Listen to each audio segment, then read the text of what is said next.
नेपाल रे social media Facebook WhatsApp एवं x समेत 26 टी सोशल मीडिया साइट उपरे ब्यान लगाइबाकू निष्पत्ति नेइथिले सरकार।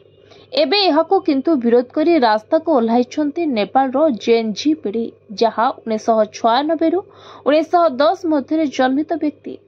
सोशल मीडिया उपरे प्रतिबंधक लगाजिबा नै घोषणा करिबा परे एहाको विरोध करी आज संसद रे नेपाल रो जेएनजी प्रदर्शनकारी माने प्रवेश करथिले।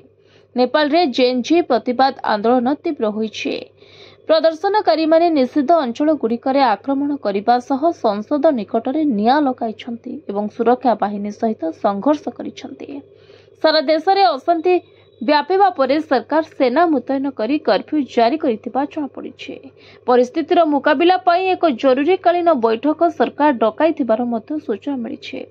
एपर्यंत ଏହି आंदोलन रे 19 जनकर मृत्यु होइतिबा सूचना मिलिछे। प्रदर्शनकारी माने धमक रे केपी ओलीଙ୍କ पैतृक घर उपरे पत्थर माड़ करिसंते। परिस्थिति को नियंत्रण करिबा पई पुलिस फांका गोली चालना करिछे।